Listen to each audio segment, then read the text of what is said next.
So we've got, when we first learn something, we've got this sense of being incompetent and being consciously incompetent. Oh, there's consciously incompetent. But then when we're consciously incompetent, we know that we're starting a new thing. We do not know anything about that at all. We know that we know nothing.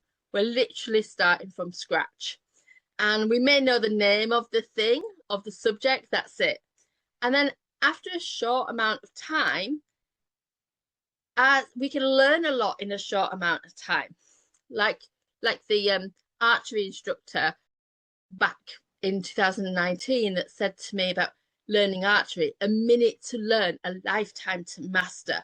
And that stuck with me so much. I love that kind of phrase because it does just show that we learn so much really, really quickly.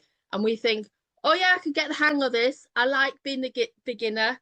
I did a beginner's lesson of breakdancing once and I loved it. I'm like ready to sign up more.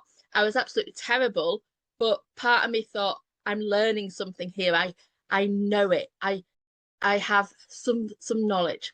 So that's when, in actual fact, we think that we have some competence, but we're unconsciously incompetent because we simply don't know what we don't know. There's so much beyond our realm of experience, so much underneath the iceberg that we've not even heard of, that is just far too complex to even go there. Much like somebody doing a first aid course and then not knowing what, they wouldn't know the same sort, they'd know a lot about first aid, or somebody doing a GCSE science compared to a doctor or a surgeon, for instance. You wouldn't know what they know. So you'd be unconsciously incompetent. And then as we go through this, we get into this realm of being consciously competent. I'm starting to kind of go, right, I know what I'm doing here. I'm having to have I've got an awareness of the information and the knowledge and how I'm actually going about this. I've got some systems in place. However, that it's a conscious thing. You need to be kind of working on it. And then on the other side of this, we've got unconsciously competent, where someone's just naturally doing the work. They show up without it, seemingly without any effort, and like riffing on things, exploring topics, making links to different topics. And actually they would,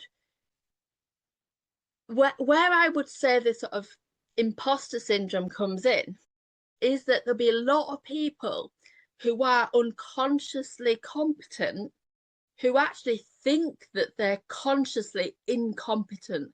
They believe, they are aware of how much they don't know.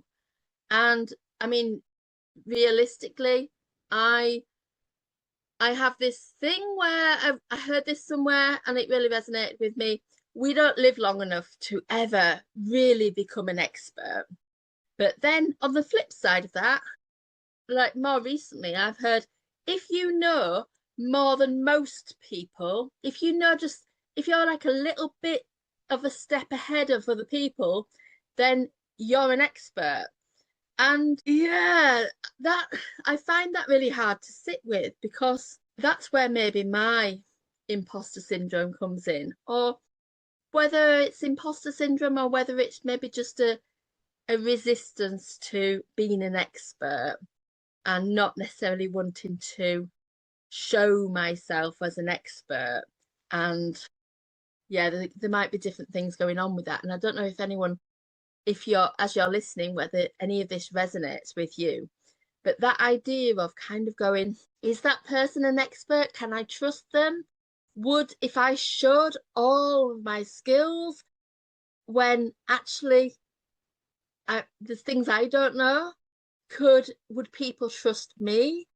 And this kind of idea of this second guessing thing, I would say is probably more of an imposter thing than what knowledge we have, how capable we actually are.